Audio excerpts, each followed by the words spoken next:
Welcome into another video. We are here with our third head coaching video to break down all 10, a tied record in terms of most head coach openings of all time, 10 head coaching hires of the 2026 offseason. We know absolutely nothing about coaching. None of us have coached a lick in our lives, but we're going to break it down and we're going to give you our best insight on all of these hires because we like to kind of shit on most of these hires and talk trash on head coaches for some reason. So I got them in order from chronologically hired, all from Harbaugh all the way to the freshly new offensive coordinator of the Seahawks, hired by the Raiders, Clint Kubiak, Lucas, and Ryan with me. My name's Will. Boys, let's get into it. Are you excited? Do you guys want to talk about the Super Bowl at all? Did you enjoy it? The Super Bowl and kind of how I feel going into this video, both pretty similar. I'm just happy with where the Bears are at, man. It's not a head coaching conversation where the Bears are involved, and it's, a Super Bowl that felt like it was just inches away for us. So I'm feeling good here. I'm feeling good. Yeah, I echo those same sentiments. I do kind of feel like the coaching this year in general, though, like in terms of these hires, maybe a little bit disappointing, in my opinion, especially compared to last year with obviously our guy, Ben Johnson, Liam Cohen, big names like that went on to have success. This year might be a little bit tougher, but we'll see where we rank them.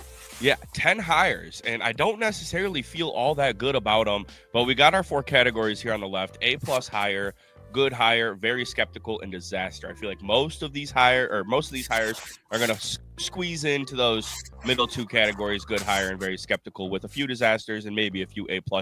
Let's go ahead and get into it, though, with the number 1, John Harbaugh. After spending nearly 20 years as head coach of the Ravens, he has made his way to the New York Giants, bringing offensive coordinator Matt Nagy with him to be the leader for Jackson Dart. Guys, how do we feel about this one off the jump? Lucas, we'll start with you. Yeah, I don't see any reason to put it in the A+ category. Like, he's never been an inspiring, maybe now that I'm saying it, that's all he is inspiring. But as a coach and how I feel about it, like, he's never inspired me to feel like the Ravens are better because of him. Like, they've always had really good teams with really good players and kind of always felt like they just kind of get over the hurdle. And now he's going to definitely a worse, less talented roster. And so really, what's the ceiling on this? Like, I think we probably all heard that there's never been a coach who's won a Super Bowl with 2 different teams, and that's got me feeling down about it. So I just don't know if there's enough of that kind of slingshot effect where it gets this Giants team over the hurdle that for some reason the Ravens never could. So really good coach. Time ran out in Baltimore. I think it'll be great for the Giants, but not, game changing. Yeah, I don't see there's a lot of glaze about this hire. Everybody calling it the hire of the cycle.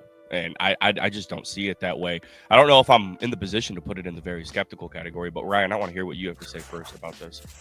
Yeah, I mean, the Giants did kind of need a bit of what he brings in terms of stability, leadership, culture, stuff like that. But I kind of agree with Lucas in the sense, like, I've always felt like he's been kind of overrated as a coach and in terms of what he brought to Baltimore. Like, it never seemed like he was the driving force behind their success. It always seemed like, we just saw Mike McDonald win a Super Bowl. It seemed like he's the one that kind of brought back that defense and had them playing really well. Also, their offense was kind of at a point carried by, the Greg Roman, Lamar Jackson combination, and then Todd Monken. I think if he could have brought Todd Monken to New York, that would have been interesting. But I really just don't like the pairing he has with Matt Nagy now. And like, I thought Harbaugh was like a connections guy, at least. Like, he would have been able to bring over some exciting coordinators and maybe that would have been a part of his appeal. But the first hire being Matt Nagy, it got me kind of in the very skeptical category, to be honest. Yeah, I would not be afraid to lean very skeptical of the situation here with Matt Nagy being the pairing, honestly. Like, maybe we just have Bears fan bias in here. Like, I know that he was, highly touted to be the next head coach of the Titans. That obviously changed when they went with Saleh, but I just don't see it. Maybe things have changed and maybe he's learned. It's been a long time. I mean, we're going on 4 years now with him being back in Kansas City and not a part of the Bears staff. So maybe things have changed, but yeah, I don't see it. I really don't see it at all. Like, I don't think he's this innovative guy who's going to change this offense. I think that you could argue stability here, but we all thought stability was coming with Pete Carroll and it didn't. I think we're looking even more past the prime, probably. Like, Pete Carroll's into his 70s.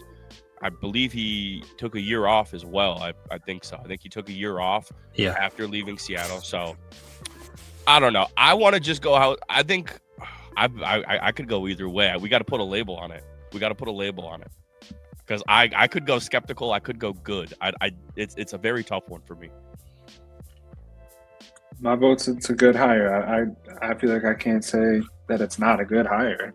I think it's a good hire, but I don't think it's more than that. I'm going skeptical on it, so you're the tiebreaker, Will. Come on, Willard. Oh, I'm gonna go good. I just think I do think that the pieces are in place in New York where I have a lot more faith in him raising the bar and bringing stability to the franchise than Pete Carroll going to the Raiders with Geno Smith. Like, I do think that there is some young talent there. The Nagy hire really wanted me to lean skeptical, but overall, I think with the defensive line in place and at least a talented young quarterback who can give the franchise some juice, nothing wrong with bringing in a guy like Harbaugh. I would have liked to see them go in a different direction, but I think at the end of the day, it's a good hire. Number 2, Kevin Stefanski to the Atlanta Falcons, a guy who won 2 Coach of the Years with the Cleveland Browns, but just so many moving parts constantly with that franchise. Ryan, we'll kick it off with you on this one. Kevin Stefanski, where are you leaning? I'm leaning good hire on this one. It's kind of similar to Harbaugh in the sense of like stability, culture, things like that. He's proven himself. He's done it before, 2-time Coach of the Year. And I just feel like maybe he got the short end of the stick in Cleveland a little bit with just the Deshaun Watson fiasco this year, not really having very viable options with Dylan Gabriel and Shador. So maybe he didn't handle that as well as he could have, but I just never thought that Stefanski was the reason why the Cleveland Browns were dysfunctional. And I think he's a very respected coach. People seem to like him a lot, and Atlanta's kind of in that space where they have a lot of talent on their roster. Maybe the quarterback position is a little bit unsure of, but I think Stefanski's proven himself enough to whereas he can get, good production out of pretty average to below average quarterbacks. And he's even has the connection with Kirk Cousins if they decide to keep him around. So yeah, I like this as a good hire. I think they've done a good job with coordinators as well, just keeping up with who they've hired. They brought in Tanner Engstrand in a good role. So that they're hiring some exciting names. I think Stefanski brings, that respect from the rest of the league. Yeah, I've always really liked Stefanski. I think when he was dicing us up, when he was with Minnesota, like you just know that he can bring a high floor to an offense. And I guess maybe you think that it didn't always happen with Cleveland, but like Ryan said, there are a lot of circumstances that kind of surround that. So I've always been a fan. I'm a little concerned that outside of Engstrand, I think he brought almost his entire offensive staff with him from Cleveland to Atlanta. And so, you raise some questions again on like what changes they're going to be. Is Atlanta's offense really good enough to be significantly better than what you had in Cleveland? We'll see, but I do like the fact that this is his best set of weapons, his best offensive unit since he was in Minnesota, and so hopefully that's a sign of good things to come. But I think strong, good hire here. I was happy to see it for Atlanta. Yeah, I think that, he has a real good chance here to boom this offense, like take it to new heights. What we've kind of seen from them is constant 8 and 9s. Just year after year. Arthur Smith, Raheem Morris. My worry, though, is can he get over that hump? Like, are they going to find themselves in this rut with Michael Penix maybe? And it's like, hey, he can maybe get Penix to this high floor of maybe even at most like a Kirk Cousins-esque. How far can they go with that, though? So, like, that's my ceiling. Are they going to find themselves once again in a mix of winning 9 to 10 games, sneaking into the wild card spot, and Stefanski's gone in 5 years, 4 years again? Like, I do think it's a good hire. I just wish he was kind of put in a better position with the quarterback spot again. Because, like, that was my whole thing was, like, Stefanski was my number 3 head coaching candidate. But I wanted him to go to a spot like Buffalo or Baltimore. It's like, just go somewhere where they already have a stable roster so you can really prove that you are a good head coach. Because you had some really good flashes in Cleveland. I feel like, obviously they're a step above where Cleveland is at. But I'm still very skeptical on what the ceiling is, because if he can't get Michael Penix to a very high floor, then I don't see maybe a long-term future. But I want to go with the good hire because, like I said, he was my number 3 head coaching candidate. I like the situation to an extent with the offensive playmakers, if they retain Kyle Pitts, then this offense could really, I think, he's done really good job at getting tight ends the ball. So you made a face there, Ryan, with my Kyle Pitts comment. Every time Kyle Pitts is mentioned, I tend to make that face. So you get the shivers. You get the shivers a little bit. All right, let's move on here. Jeff Hafley, head coach of the Miami Dolphins. This is a weird one. He was in my honorable mentions as a coaching candidate, but the situation, I don't know. Lucas, we'll start with you. Yeah, I mean, I don't really know how to grade this one. I think going off of vibes alone, I'm pretty skeptical, and a lot of it has to do with him and the GM introductory press conference looking like they're like twins straight from the womb, same haircut, same everything. It's like that.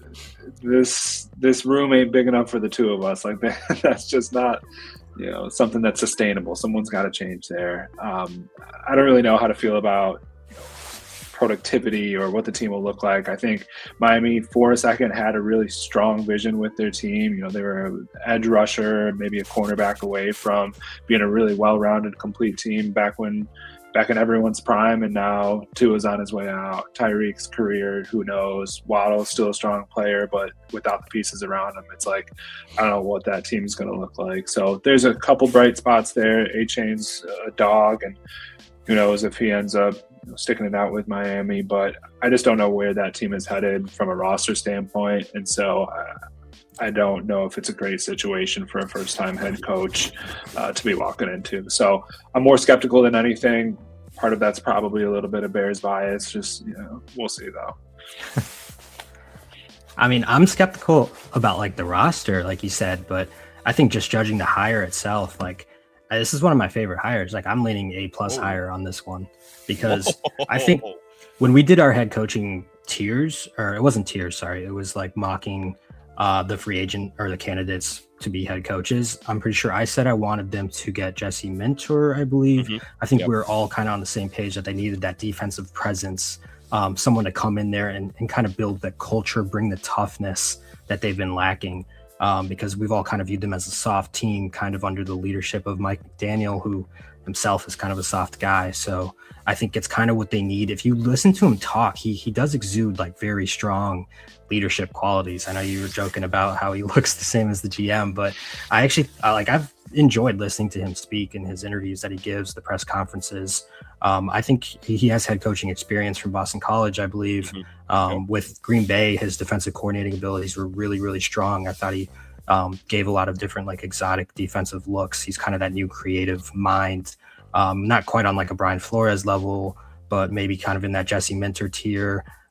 Mike McDonald, I wouldn't say he's in Mike McDonald's tier. Obviously, he just won the Super Bowl, but still, Jeff Hafley was one of the more rising defensive minds, and still young, and he does exude a lot of leadership qualities to me. Okay, well, you guys are kind of putting me in a spot here because, like, there's no middle ground. You go leaning A+ higher to very skeptical. Where I kind of lean on this one is, like, I'm thinking about, like, situations of Miami and, like, what has worked in the past with, like, similar situations. And the first thing that kind of comes to my mind, and it's a little bit different, but it's kind of like the Detroit Lions when bringing in Dan Campbell. You have this quarterback that's been here for a few years. He's shown some flashes. I mean, Stafford obviously on a whole nother level than Tua Tagovailoa. But this is, a guy who that the city and the fan base thought was going to be the one to take them to the next level, and he just never got him to that point. Now you're going to be entering a situation where he's got to get moved. You're entering in a whole new direction, and I think there's going to be some really rough years. Is he the guy that's going to get you through the really rough years? And I also just go to like an automatic defensive standpoint. Like, do I truly believe that he's going to take this defense to another level as well? If we're just going like defensive play calling, like Anthony Weaver, very respected around the NFL. He's done some solid things with a somewhat mediocre defensive roster. Do I really think like Hafley's going to come in and take this to the next level? I'm not so sure if he's going to be a massive bar raiser on that defense. This is tough because like I don't want to put him in the good hire because you want to lean A+. We don't want to go 3 straight good hires, but at the same time, I kind of do lean in that middle ground area. At first, I don't know. It's tough for me because I think I am skeptical of it, and I think I want to go skepticism because I think I just don't know if I have the faith to get him through these rough years. So we'll go skeptical hire for Jeff Hafley. I'm sorry, Ryan. And he was in my honorable mentions. He was, but I just think I feel like a lot of these head coaching hires were rushed. There were so many. I think that you settled for like my fifth best offensive mind on the market, fourth best, or defensive mind. I mean, like you settled for my fourth defensive guy, and he was the third hire of the cycle. I'm a little skeptical of that. Let's go ahead and move on. Robert Saleh of the Tennessee Titans. Who started last? Lucas? Ryan, we'll start with you. This is an interesting one. Yeah, this is one where I'm very skeptical of it, just from like an organizational standpoint in terms of what they needed. Because of Cam Ward, he should have been the priority in terms of pairing an offensive-minded head coach with him long term. I think Robert Saleh obviously didn't work in New York, so for him to get an opportunity so quickly is kind of strange to me, especially when like the year he's taken away from head coaching has been defensive coordinating one of the worst units in football, unless I'm missing something. Like, I know that they were very injured, but San Francisco 49ers were awful defensively this year. They were like dead last in sacks by a wide margin. I know he tried some things to try to get pressure, but still nothing worked. They got blown out in the playoffs by Seattle. I don't know. I don't see how Robert Saleh should have been getting an opportunity this quickly, much less with a team that actually had like a number one pick, superstar, potential quarterback that should have been very attractive for some people. But I do really love the Brian Daboll hire, but I'm just worried like, hey, if he actually has a good year, he's probably going to be a head coach next season. So yeah, I would have made Brian Daboll head coach over Robert Saleh. So yeah, I'm very skeptical of this.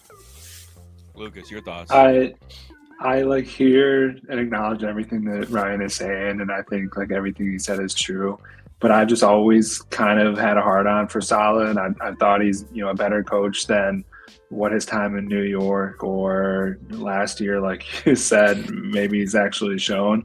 So something in my head tells me that he's a good coach, and I totally agree. Like Cam Ward, this is probably not the best head coach for him, but I love the fact that between him and Daboll, they have zero hairs on their head. They're going to coach one hell of a team. They're going to bring some edge, some personality. My favorite thing about the hire is the beef between Saleh and Liam Cohen.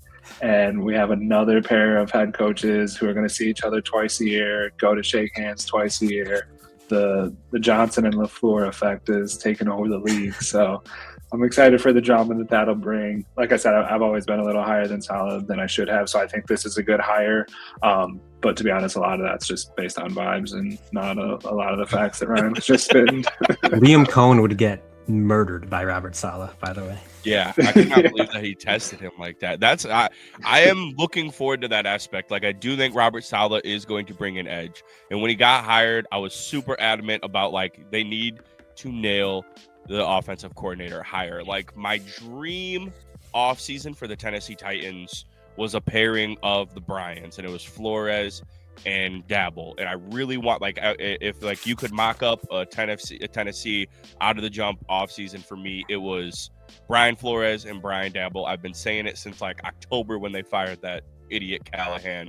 I was like, Flores and Daboll, those are the two that need to be together in Tennessee. Those are the two that are going to get this franchise on the right track. They go a different route with Robert Saleh. I do think he got screwed in New York a lot. But Ryan just fucking swept the board again. I'm surprised that you're skeptical on this one, Ryan. I am. I'm going with a good hire. I feel bad because I've gone against you 3 times now, and I'm sorry. Like, I feel bad, but I'm going with Lucas again on this one. I like the hire. I do, and it's all honestly, I'd say it's like maybe 52% Daboll based.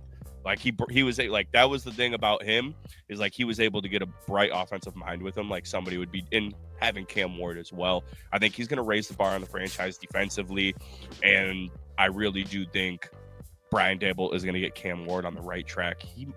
We're talking about Jackson Dart with Matt Nagy and Brian Daboll with Cam Ward. I could very well be shifting my rookie quarterback rankings right now just because of that alone.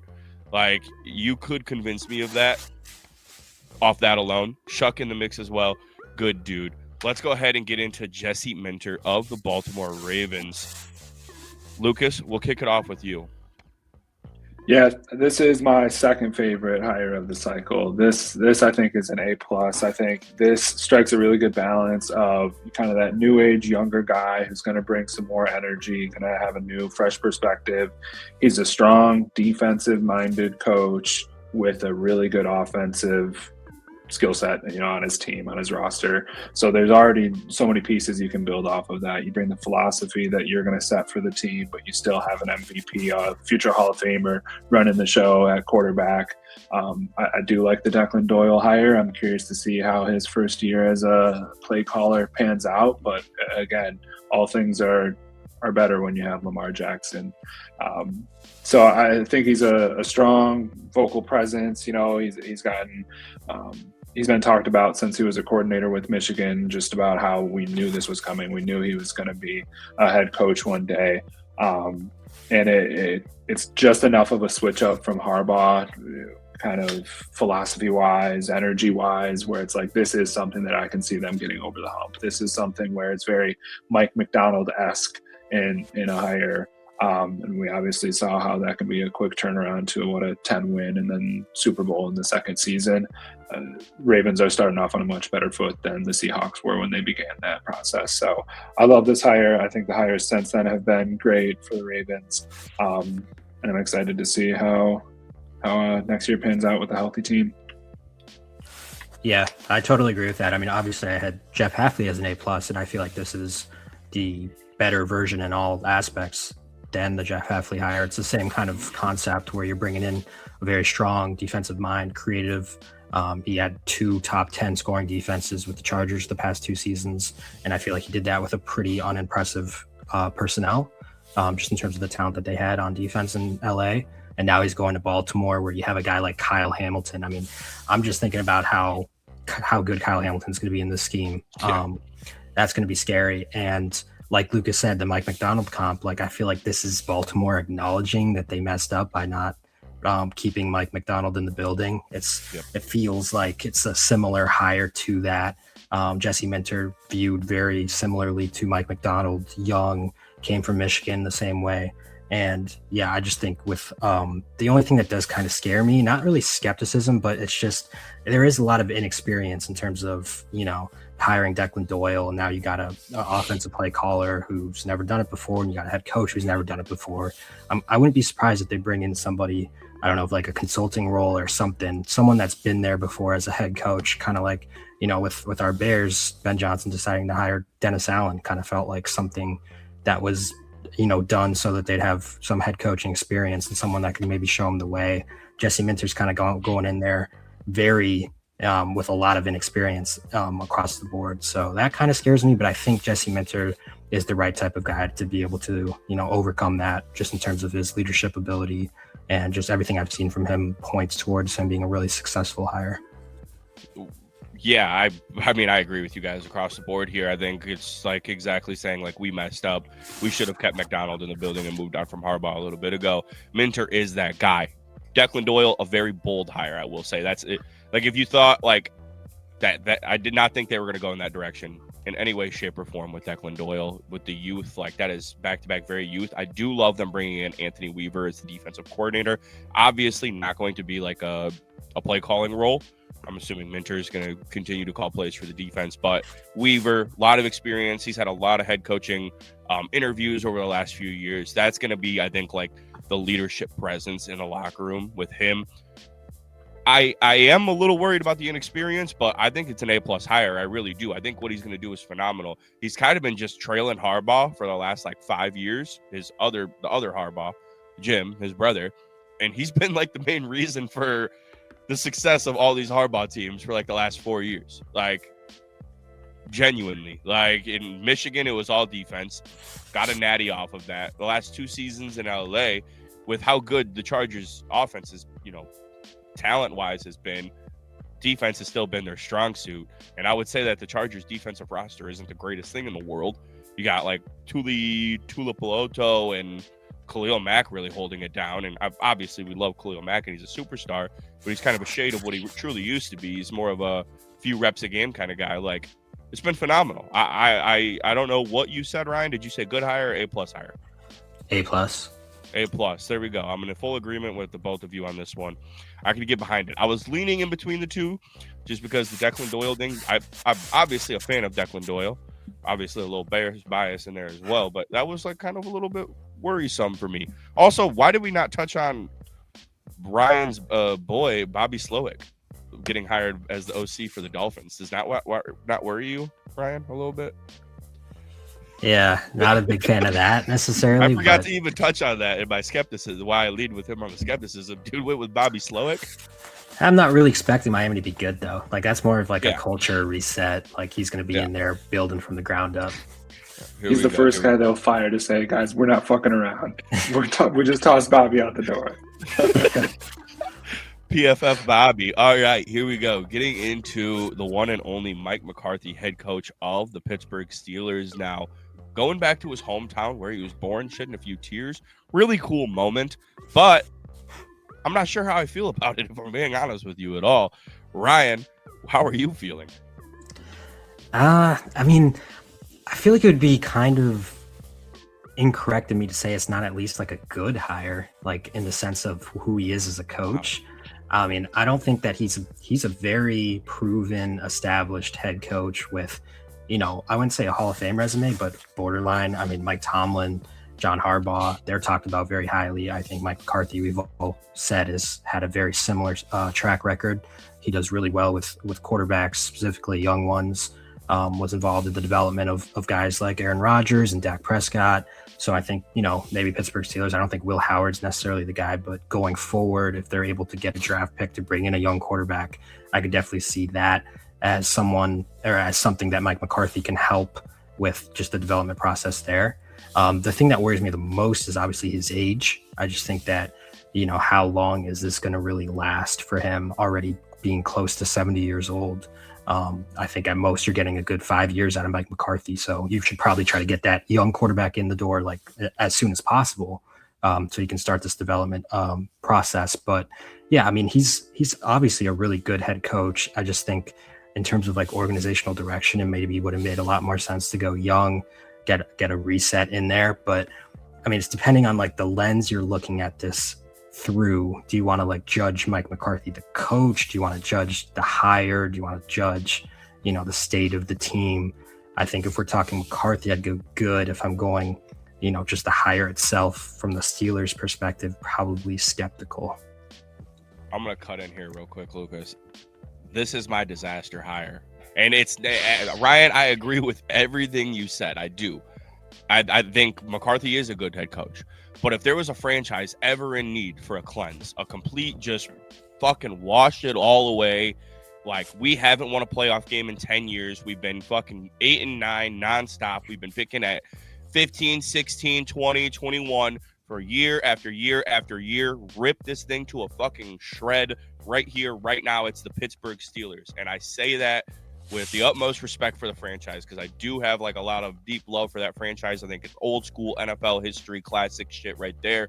That's awesome. I think it's so cool that they've only had 3 head coaches since the 70s. That's fucking amazing. But this franchise was in need of something else and something different. And I think that you probably just hired the offensive Mike Tomlin. Like, that's what I think the switch up is here. Really, truly. Like, I think he's an offensive mastermind. This is a guy who could arguably be in the Hall of Fame in McCarthy. I do. Like, and what he did with Dak Prescott, what he did with Aaron Rodgers, really, really good shit, man. Really good shit. Deserves a lot of respect for that. But where are we going? Bring back Aaron Rodgers for another year? Do you think McCarthy is going to be able to get them over that hump into a Super Bowl position? I completely don't see that happening in the AFC in any way, shape, or form. 1. 2, then where you're picking at again in the 20s with a loaded quarterback class of 2027 potentially. It's like you had the opportunity to go youth, to tear this roster to shreds, to the ground. They still could.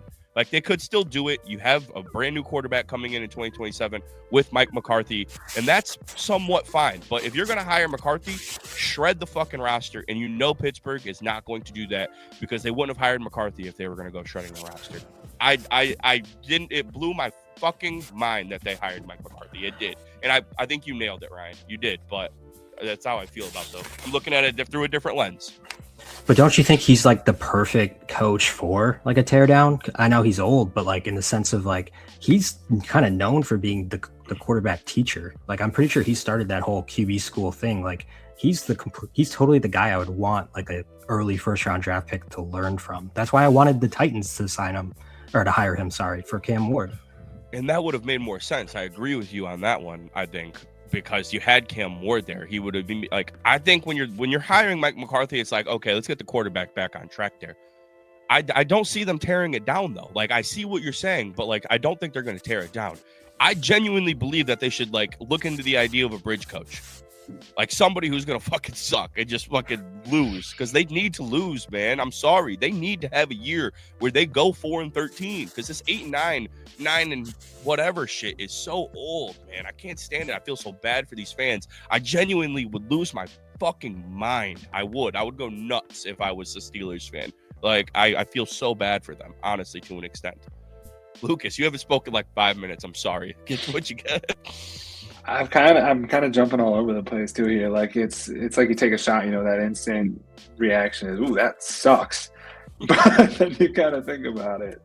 No, I agree with a lot of what's been said here. The timing doesn't make a ton of sense. I do think in like a 3-year window, though, I'd rather have the coach and have the culture and have some continuity in the building going into a year where you are ready to win. Like if this is going to be that year where they do a little soft tank reset and prepare for the next year, maybe next 2 years. If you're McCarthy, you can do 3, and if things go well, maybe do a 4th or a 5th and ride off in the sunset. This doesn't need to be a 15-year thing for you.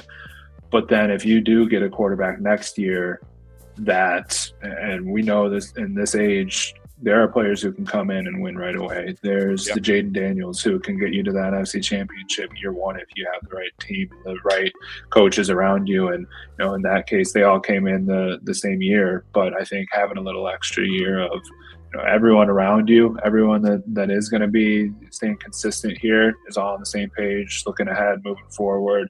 Now we just need that offensive piece that's coming the following year, unfortunately.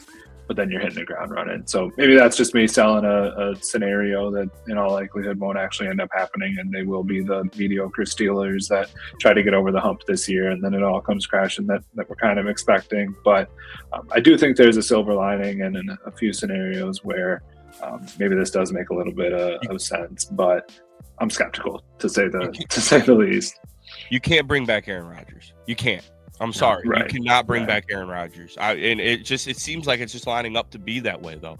Obviously, we're very short into a coming soon offseason. We're very in the early stages of it. We don't know what they're going to do. But if I was them, I could get behind McCarthy if you promised me you were shredding it to the ground. Like it had to be like McCarthy's like, we got to rip this thing down. Like Will Howard starting this year. Yeah, Will Howard. We're going to trot Will Howard out this year. And we kind of want him to suck. Like that's what I'm hoping for if I'm a Steelers fan. You bring back Aaron Rodgers, and I think it's a disaster. I don't know I know Lucas said you decided on skeptical. Ryan, I don't know where you want to lean on this one. I said disaster, so we'll let you be the tiebreaker. I'm like in the middle of good and skeptical, so we can just go skeptical. So it all averages out. Are we going to have a disaster on the list? This was like my lock for a disaster, and I was hoping somebody was going to agree with me. So we might not have a disaster hire for these fan bases. We're going to find out right here, though. We got Joe Brady, Ryan's beta male of the NFL, promoted by the Buffalo Bills. Oh, Ryan, we got to let you kick this one off. You're the ultimate beta Brady guy. Yeah, I'm not going to give you the disaster pick that maybe you were hoping for here. Okay. Like, I don't think it's that bad. Like, he's definitely a proven offensive mind. And they've had good offenses, obviously, past, 3 years now. He's been there, two and a half. They fired Dorsey at, midpoint a few years ago. But, yeah, I'd go very skeptical on this just because I didn't feel like this should have been an internal promotion. I don't think he did anything to deserve that necessarily. Also, just some really weird stuff happening with the ownership, taking shots at, the drafting of Keon Coleman when it would seem that Joe Brady would be the most involved in that process. So I didn't really understand that. And then why he would take the job. It kind of felt like, was there some tension there between Joe Brady and McDermott? Because if your boss and your mentor just got disrespected like that, I wouldn't think you would go on and take a take a job with those same ownership that did that. But yeah, I don't know. Like, I don't think Joe Brady deserved the hire. I think there's a really weird tension brewing there. And also, like, just the offense has kind of hit this. Like, I kind of view it as like, and you guys know I love Brian Flores. Like, why can't he get like a job like as a head coach? Like, why doesn't he seem like the perfect head coach for a team like Buffalo or Cincinnati, like one of these teams that has the offense down? Like, I don't think Josh Allen needs Joe Brady. I don't think Josh Allen needs much of anything. Like, maybe I could coordinate the offense for Buffalo at this point. Like, it doesn't seem like they need this like genius level, especially if they're going to go the route of like, we're not drafting any receivers. We're not bringing in any receivers. It's just going to be Josh Allen playing Superman. It's like anybody can coordinate that. So why don't you bring in one of these top defensive minds? Why don't you bring in a Jesse Minter or Brian Flores? Why don't you bring in someone that can bring Buffalo back to that elite defense, knowing that the offense is going to be good no matter what? So I'm just skeptical of Joe Brady from the standpoint of like, what exactly is going to change from last year or the year before? It's like, it's kind of the same thing over again. And now you lost your defensive minded head coach. So I don't know. It just seems weird to me. This is my disaster. This makes no sense. I hate this hire so much. Love it. Like, if I was Josh Allen, I would tell him to like sit on the bench. I'll call the shots here. Like, I'll just be a player coach. Like, it really makes no sense to me. I totally agree, Ryan, with what you're saying, just about how kind of weird the hire is. Like, if you're Joe Brady, I mean, I don't blame him for taking the job necessarily, but why is ownership gonna shit on the previous head coach and say it was a coaching decision, even though your offensive coordinator under that coach is now your head coach? There's videos of your GM bragging about, we're going to take Eon. We're going to take Eon. Like, this is our guy. This is our guy. Coach is not even in the room. It just makes no sense. And then, who are you going to get on the defense that makes you better than McDermott? Offense, I can't imagine there's any sort of improvement there if you're to assume the same roster. And I think there's probably some improvements to be had, even if you were to just get an average supporting cast for Josh Allen there, then you're going to take a step up from where you were this year. But it just makes absolutely no sense to me. Like, I think this is one way to really put a 2-3 year pause on a Hall of Fame career that we're seeing out of Josh Allen. And this has potential to be a big stain on that if this doesn't truly start to improve them.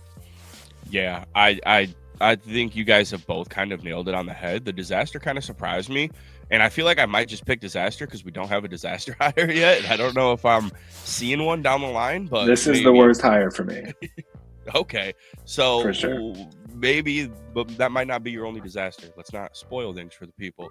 I just got to say, like, this is weird. Like, you guys nailed, like, if I think about the two biggest, maybe stupid ass GMs in the NFL right now, currently speaking, like, it's Brendan Bean and his mentor in New York, Joe Shane, like, that's or his prodigy, Joe Shane, fucking idiots. Like, they call into radio stations. They're like, "What do you mean we just drafted a wide receiver? Like, I just drafted you guys a wide receiver." And then ownership comes out and is like, "No, yeah, he took one for the team there." Like, let's cover our tracks with this one. That was ridiculous. I don't see how. I think you've nailed it on the head with the Brian Flores thing. It's really sad. It's got to be the lawsuit that's keeping him from, like, it has to be the lawsuit at this rate, because how he's not a head coach is besides myself. And he was the perfect guy for somebody like Buffalo. Just like Jesse Mint, like, this puts the Ravens probably ahead of Buffalo. And it's sad, because they hired Minter. Like, if Minter, like, and I just don't understand it. Like, you had really good guys still left on the market when you hired him as well. Like, Clint Kubiak, you didn't even fucking interview Clint Kubiak. Like, that's abysmal. I think that's malpractice to an extent, and I just don't understand this at all. Like, Josh Allen is the reason for the Buffalo Bills' success. It's not, good for Joe Brady, and I'm sure there's some things that he adds to the table here, but I don't necessarily enjoy this one at all. Let's just put it in fucking disaster because we don't have one yet. And we're worried about it. Let's go. Look, Ryan's hyped because Ryan wasn't even me this time. I know Ryan was trying to be cool about the beta male shit, not play into it too much. And we're like, oh no, I see. Like, I don't even know if he's beta male, and I feel bad because it's like this is somebody I probably would have been cool with I just think it's the overall grand scheme of things. I don't know that it's necessarily a Joe Brady thing. I think it's more just a situation thing, and you're kind of just leaving yourselves in a weird spot with a weird rut. Let's go ahead and move on. Todd Monken of the Cleveland Browns. God, it felt like sort of we're running out of options higher. I know Ryan's a big Monken guy. I know that, but this one felt like kind of a running out of options higher. Ryan, I know this is your guy as well. We're going to kick it off with you. Like, I know you're a big Monken believer. I completely called this one too. I said Monken to the Cleveland Browns. Like, I thought that was like a perfect fit, just in the sense of like, hey, Cleveland's not going to have many options. They're not going to have many suitors. Nobody's lining up to coach the Cleveland Browns. I think Todd Monken's a guy who's been long overdue for a chance to be a head coach somewhere. And like, there's no better like low pressure, low leverage situation than being the head coach of the Cleveland Browns, where we can see is Todd Monken deserving of that. And I think he's been very impressive as a coordinator just throughout his entire career. He's done it with so many different styles of quarterbacks and so many different places, whether in the college or the NFL. And then I think what he did with Lamar was super, super impressive his first year. And then I think a lot of people just weirdly got down on him this year, even though Lamar Jackson was like barely healthy, clearly playing through a lot of things. And I thought, like, hey, I said this in the last video, I thought that the Bears' toughest opponent this year was like the team that played the best against us was the Ravens with Tyler Huntley. Like, I thought that Todd Monken absolutely carved us up that game. And so, yeah, I think he still has it as a coordinator. I think going into Cleveland is perfect for all the reasons I just said. The low pressure goes into Cleveland, can kind of like be there for a little bit. He's not going to get fired immediately, I wouldn't think. And, you know, he can kind of see what he wants at quarterback.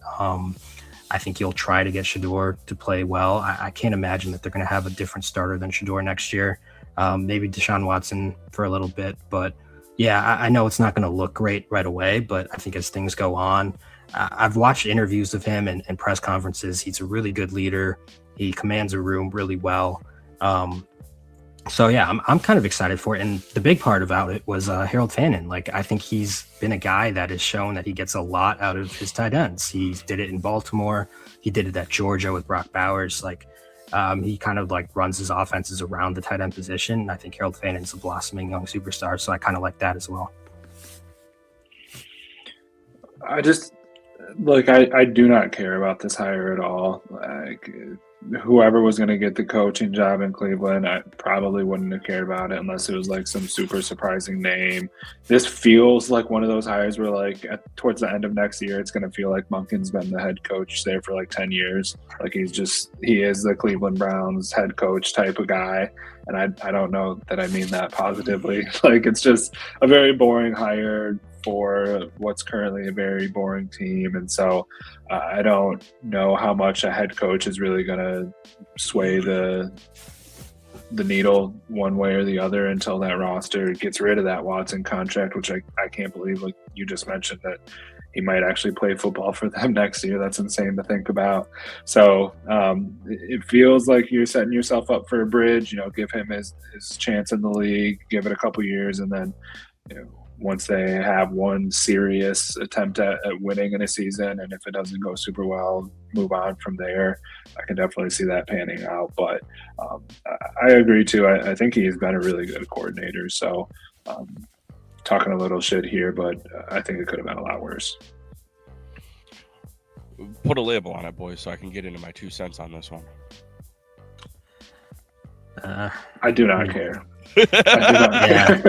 It's like, it's hard to say you're skeptical about it because it's like, it's the Cleveland Browns. Like, what? Yeah. But so I would say like solid hire, but that's not a category. So see, look, I'm going to go good hire, and I'm going to lean with you kind of in this one, Ryan, a little bit. I mean, you guys both kind of said the same thing at the end of the day. It's a low pressure situation. Let the guy give a chance. Like, he has a chance to really, you know, prove that he can turn some of these potential bright spots on the offense.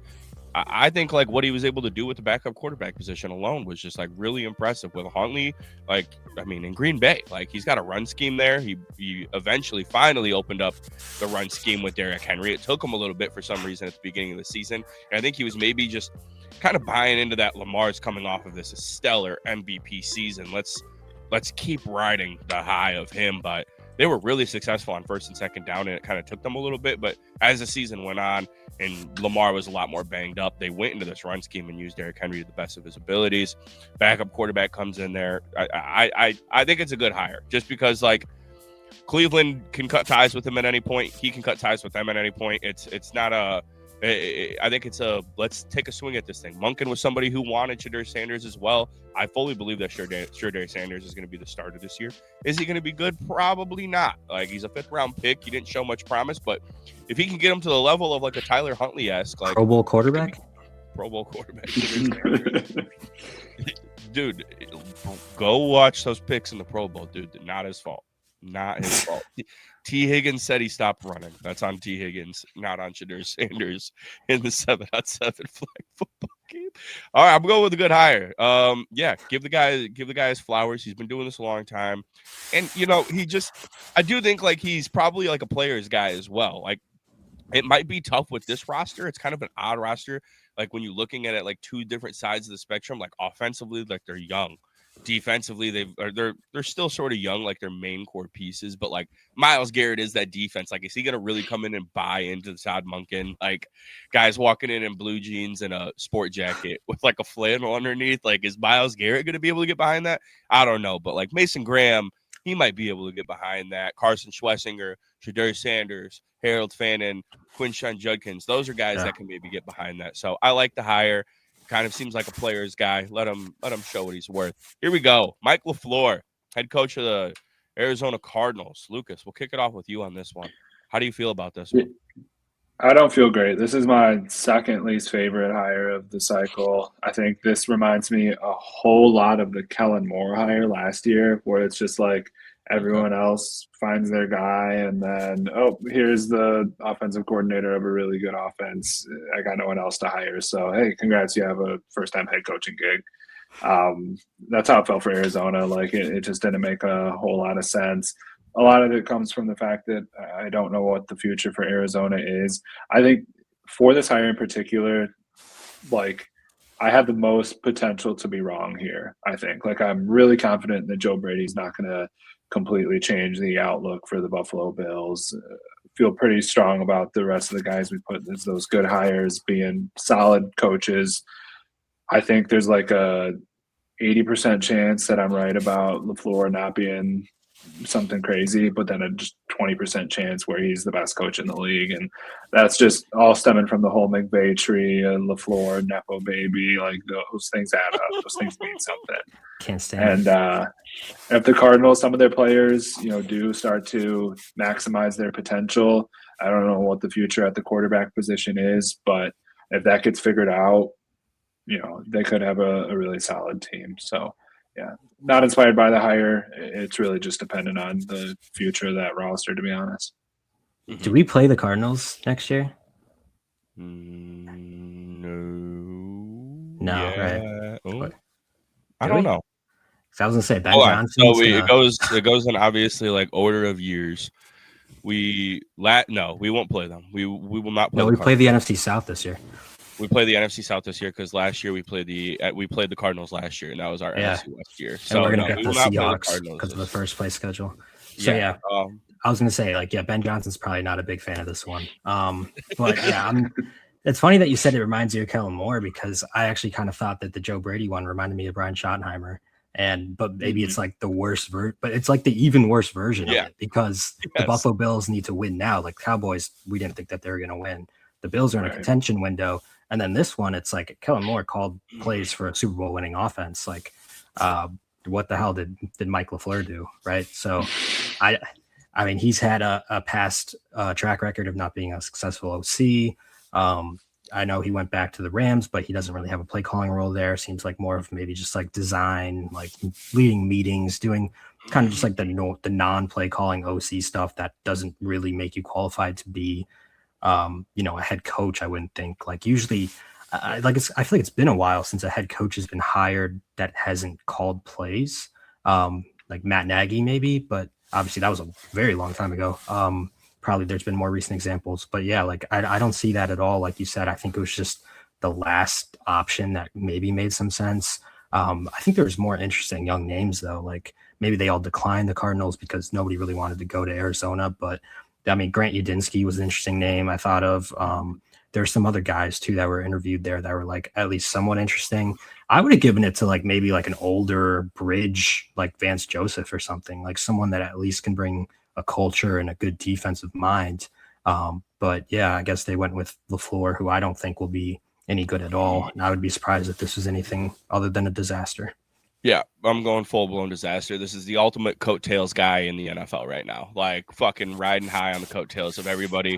Like, you want to talk about his brother? That guy went and got it on his own in Tennessee for a year, even though he was a little coattail riding there. Like, that's the thing about this whole, like, Kubiak, Shanahan, McVay tree. Like, this is your coattails guy. Like, he had one instance in his entire career. I got his whole fucking coaching history right here. He was in college football, offensive coordinator for whoever, like Davidson or something like that, for like one season. He was offensive quality control. Goes to the Browns under Shanahan when he's there. He's an offensive intern. Of course he is. He gets hired by his we'll hire the little brother of Matt for sure. No problem. Come along. Oh, offensive assistant for the Falcons. Matt's back. Oh, we got the whole boys. Yeah, the brothers are back, and the offensive assistant. Yeah. Then he goes to the 49ers for Shanahan, passing game coordinator, assistant to coordinator, phenomenal. It's like, okay, Saleh gets hired in New York. Let's give Matt LaFleur's brother a good chance. Let's come on, kid. Come on down, be my offensive coordinator in New York and suck for 2 years. Then run along to Daddy McVay, go back to Daddy McVay and be his, coffee boy for 3 years, his offensive coordinator. Like, McVay's calling the fucking shots there. Like, this is a fucking absolute disaster hire. I'm sorry. And like Lucas said, maybe I'm wrong because it is the McVay Shanahan tree. But his only thing of like going off on his own is getting, kind of at the same thing of getting picked by Saleh, who is also in that little mix. But Saleh got it out the mud. This guy was in Seattle. He was in Jacksonville. It was all of them in Houston, back in the early days of Houston with Kubiak, and Clint wasn't even there, by the way, yet.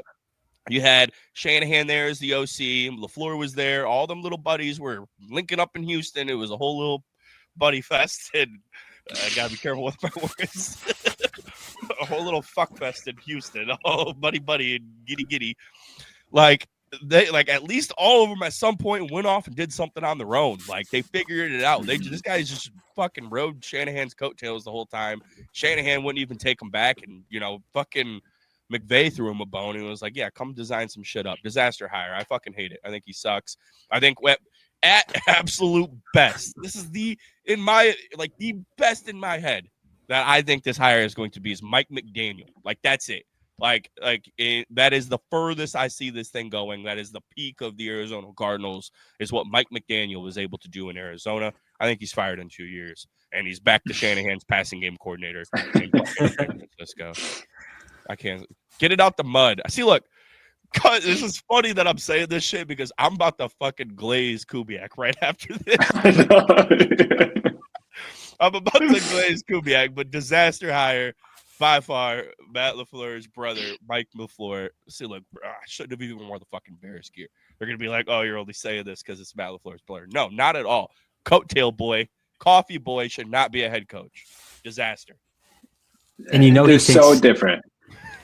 I was going to say, he thinks he's earned it too because he's not been on his brother's staff. He's like, oh, I'm doing it on my own. I don't need my brother's help. But he's really just like doing Uncle it under Sean. Shanahan. Yeah. Oh, man.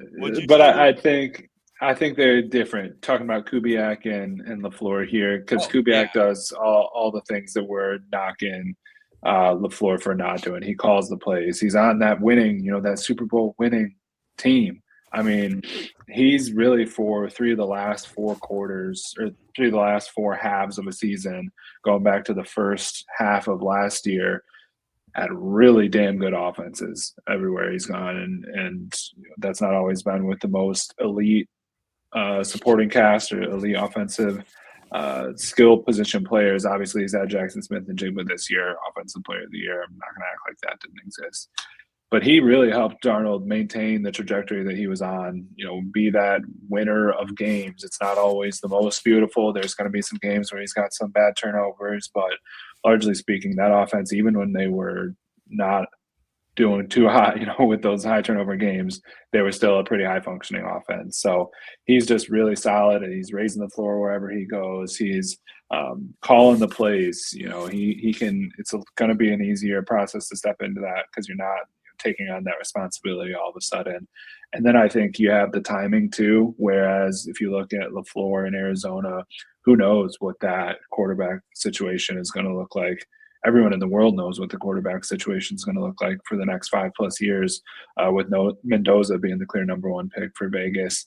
So you have that, you have the continuity, you can build around a quarterback on a rookie contract for the next few years. Like there's so many positive indicators here that are just saying, yeah, that this is going to work out. You got Tom Brady in the building, helping with some of the development here. So I'm excited for it, and I think it's just a complete opposite hire, even though there's a lot of similarities when I look at LaFleur and Kubiak. So this would be my other A+. If you want to argue good, I'm sure I could be swayed, but I love this.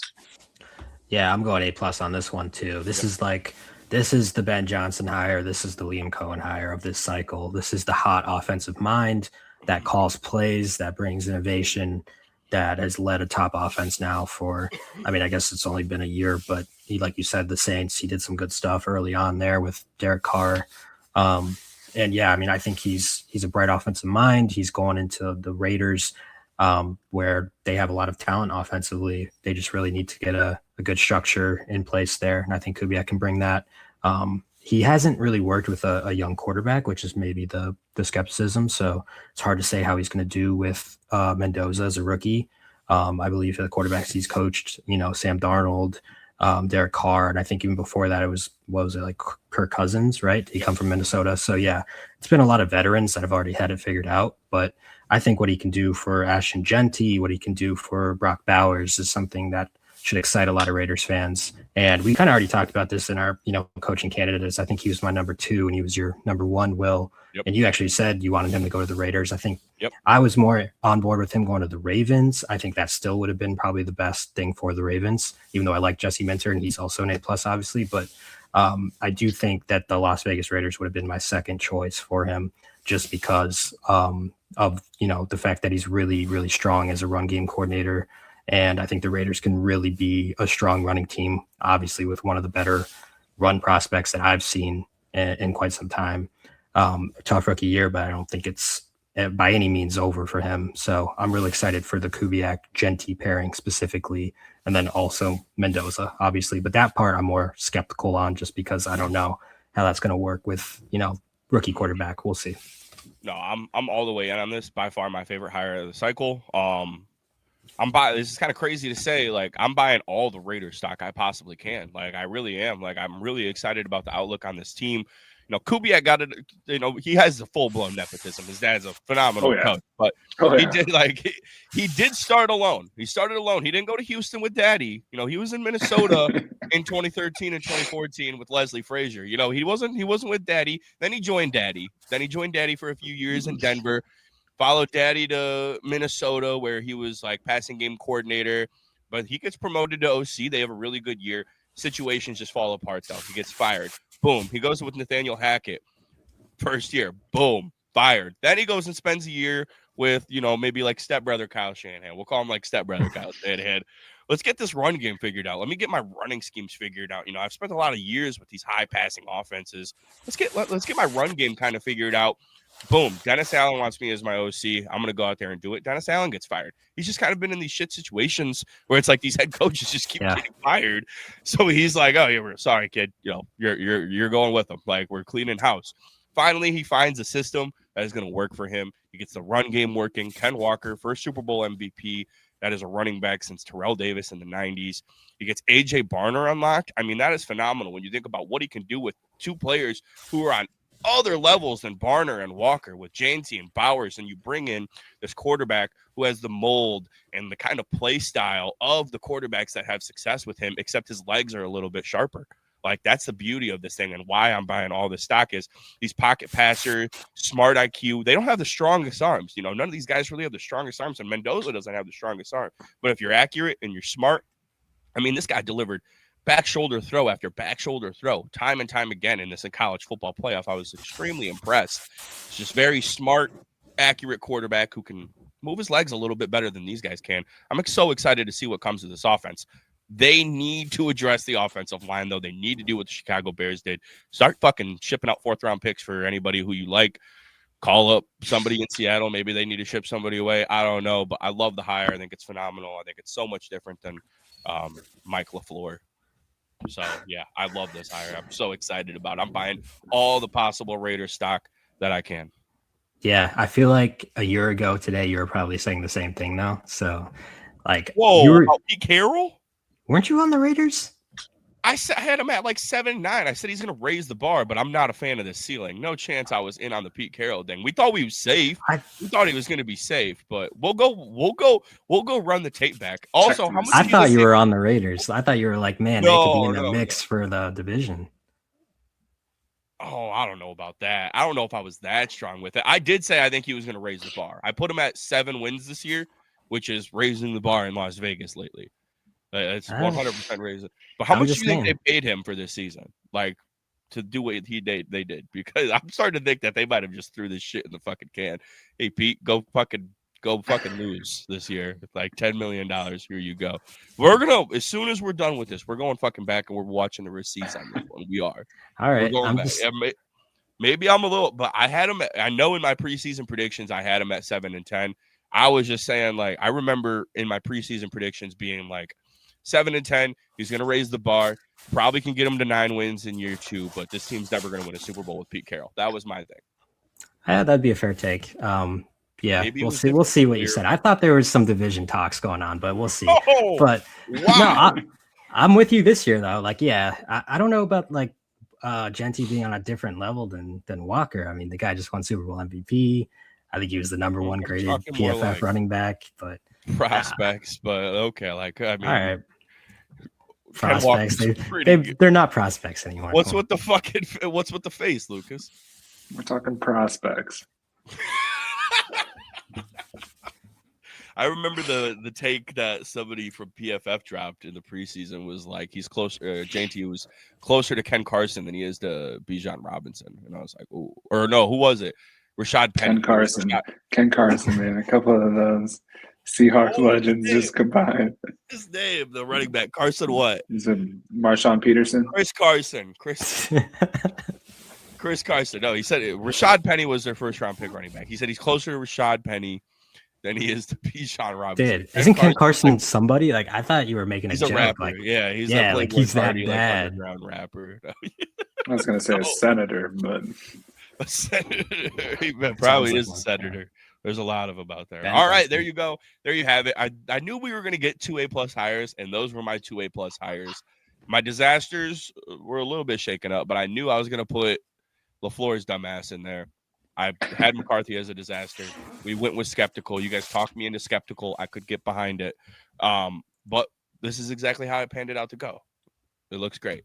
We did a good job. Beautiful. We're so good at these. And they're so much fun. Thank you guys so much for tuning into another video. Thanks to Ryan and Lucas for hopping on as always. We're going to be ramping up into some Dynasty content. The draft is right around the corner. You're going to be seeing the three of us a lot more. Oh, I know. As soon as we're done with this, I'm chopping up this video, getting it out for tomorrow. And then we're prospect diving, baby. We're getting into it. We're getting right into it tonight. All right, boys. Be good. Thank you guys so much for tuning in. Like, subscribe, comment, all that good shit. And I'll see you soon. Peace.